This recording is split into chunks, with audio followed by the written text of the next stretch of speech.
Welcome to People. I'm Shirley Lin. Today my guest is An, or also known as Aaken. And he is actually from France, but he's originally Vietnamese. And he's a music composer, a pianist, a singer, songwriter, and a whole lot of other things too. And he's been in Taiwan 3 years. He's lived in a lot of other places around Asia, like Tokyo, Saigon, Hong Kong, and he said he loves Tokyo the most. But he's here in Taiwan, and that's on a very unusual kind of opportunity to be here. So here's An. Hi. Hello. Good to have you here. Thank you. Well, actually, here, this is your home. We're at your friendly abode. Yes. So actually, so you're from France, and that's where you were born. Paris, yes. In Paris. You grew up there. And you said that you've always wanted to live in Asia. And you've been around a lot of places in Asia. And now you're in Taiwan. You said that you've lived in Hong Kong, Saigon, Tokyo. What other places? Bangkok. Bangkok. I can't say I lived there. I just spent a certain amount of time, a few months each time. Okay. Just to get a feel of the place. To decide whether you want to stay on, right? Actually, it was not about decisions. It was more about testing the water, trying, exploring. Yeah. So why Asia? Because I'm Asian. I mean, because you're Asian. Yes. Well, now, I mean, for me, I know I love Europe. And after having visited Europe, I feel like, wow, that's where I want to retire. Well, you know, because I want to be, I'm already Asian. I want to go somewhere where it's a different, totally different culture. But you want to just stay in Asia. Well, since I grew up in Paris, so Asia is more like a Oh, that's true. homecoming. Because I'm thinking more about the fact that you're from Vietnam, but actually... I never lived in Vietnam. You've never, yeah. Okay. Now, so 3 years ago, this company kind of got in touch with you. How did they find you, and what did they invite you to do? That was 5 years ago. Oh, okay, 5 years ago. So they found me on MySpace, and they asked me to write music for one of their plays. And I accepted, and I came to Taipei, and I certainly didn't realize how much I loved it. Oh, see, look of all the places that you've been and kind of, you know, spent some time, Taiwan turned out to be the one you loved the most and wanted to stay. Wow, here it is, another foreigner new to the country who really fell in with Taiwan. Obviously, before you came to Taiwan, I'm surprised. No, I'm not surprised anymore, because there's so many foreigners that I've met who didn't plan on staying in Taiwan and finally decided to stay, and who knows how much longer they're going to stay here because they love it so much. But before you came to Taiwan, you didn't know anything about Taiwan, did you? No. Yeah. So did you, when you first came, then what was the thing that struck you about Taiwan?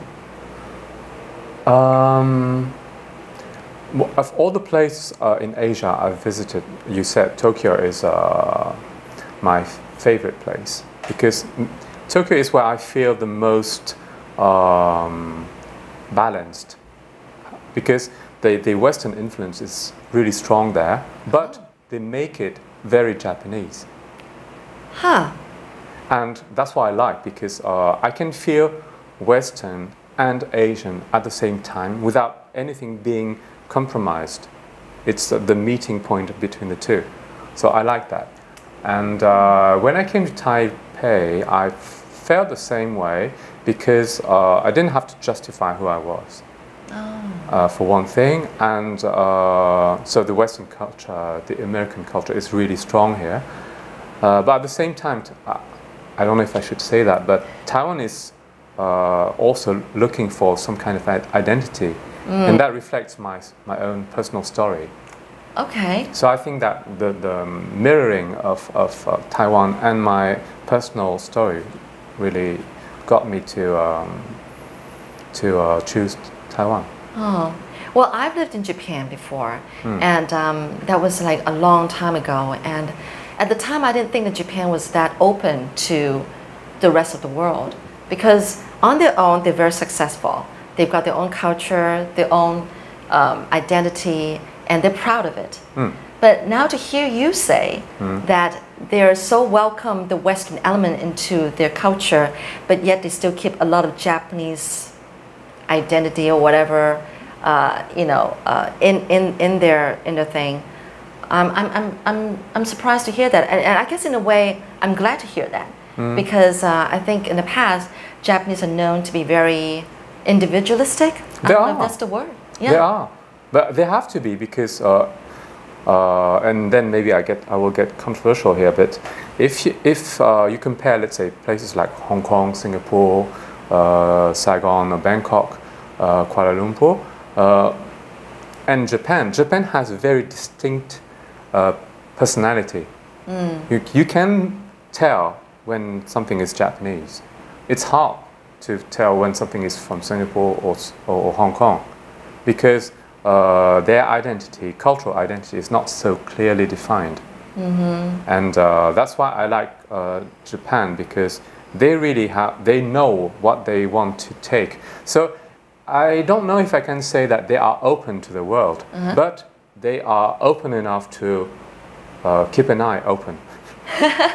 Okay, I know what you mean. Yeah. And then just only pick out the things that they want, that would complement what they do.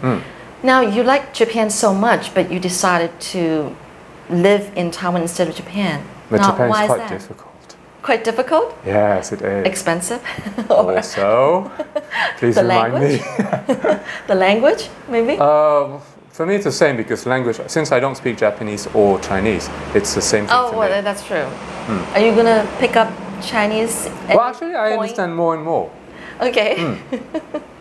So you don't have time to go and take some tutoring, Chinese classes. It's not that I don't have time, but I can't even picture myself going to class, having some kind of bossy teacher telling me, oh, you didn't do your homework well, so, it's time too old for that. I'm getting to know what kind of person you are now. Okay. You have a lot of your own way of thinking, and you like people to respect you for that. You have your own space. Yeah, and you like to do things your own way. Yeah. Oh, that's great. Like a tiger, yeah. You're a tiger? Are you really born in the year of the tiger? No, I'm a doggy.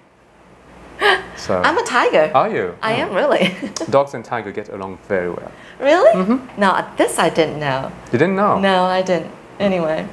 Okay. Well, so let's go on to your music composition. You learned the piano, but the composition part, you self-taught yourself. Actually, when I was a child, I loved to improvise music at the piano. And since I didn't know what to improvise, I would just imitate the style of so-and-so composer. Okay. So to say, today I'll try to do Mozart style. So I will try to find what makes Mozart sound like Mozart. How old were you then? I don't know, 11. Wow, 11. I don't even know if I was that smart then. Anyway, it's not go on. Smart, it's just finding ways, different tongues. Okay. It's more that. Because don't forget that I was born a Vietnamese in France. Right. So I was taught Vietnamese first, and then taught French in school. So to me, it was always finding another way to communicate, or another way to understand people. So the music for me was the same thing. Is what makes music from the 18th century sound 18th century. So for me, unconsciously, I was trying to understand that.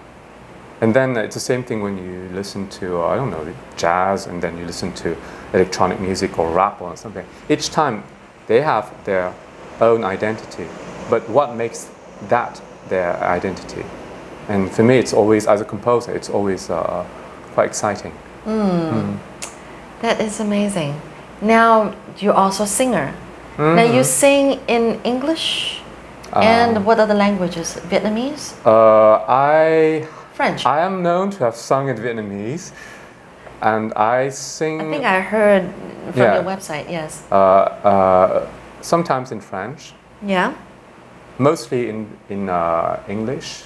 And now I'm learning to sing in Chinese. Oh, good for you. Without having learned the language. But it's about sounds. Okay, you imitate the sounds then. It's not imitate. I try to. You do have someone kind of coaching me, yes. Coaching you. All right. But you're right. I mean, we tell Taiwanese students that one of the ways for them to learn the English language is to learn English songs, and that is so true. So you are learning the Chinese language through singing Chinese songs. Smart, okay. And in a way, it's doing what you like most, is singing and music. All right. So, and then you also, you're a songwriter. Now, what kind of songs do you usually write about? Oh. Yeah, what mood, what kind of style, what kind of... Actually, I see each song like a small film that tells a story about certain events in my life. So it's usually visual first before you think of the song? I can't say that it's just visual. It's just, let's say that there's a shape somewhere, and I like that shape and I want to get it. And then the shape is whether visual or musical, or just a life experience, or it can be from a book, or it can be, let's say, I hear something and I say, oh, I like that, the way that they do it. So how can I, not imitate it, but how can I follow that path and see what I can do with that. Can I talk about this one particular song? I think you took it from Madonna's American Life. My God, yes. Now, you said that she was singing on a very kind of happy mood in the song, but you caught the melancholy. I always thought that she was. You thought that she was, right? In most of her songs, even the happy song, if you listen to the melodic line, you always can catch some kind of yearning or not sadness. How do you do that? How do you do that? But she said it herself, actually. She said it herself? Yeah, she said in a very old interview that I'm the queen of despair. Oh. Yeah. And so you kind of watched out for that undertone in her music, just in her caught me. songs. Just caught you. Yeah, and I like the songs. It amazed me when you said that you caught that melancholy part, and that's how you wrote that song. Arrangement, yeah. Or that arrangement to the melancholy part of her music. But I'm not the only one. There are many other artists who do that. Well, I guess I'm not a musician myself, so I don't know. It just amazes me. People like me, you know, to think how you guys do that. But yeah. But you got that melancholy, didn't you? In your song, yes. Yeah, but it's exactly her really? Melody. Yes, I didn't change that. The words are hers and the melody is hers. Oh. Yeah. Okay. Amazing. What other music work that you've done that you're proud of? I'm very proud of my work with that Japanese choreographer, yes. Johan. Right. Now, you want to talk about how you met him or her? Him. Oh, yes, I'd love to. He came to France in 2004 to Paris, and I was given a ticket by my father. So, and at that time I was working on dance piece, so I took all my dancers with me. And we went to the show and we were all completely flabbergasted by what we saw. It was amazing, really. And I had that thought.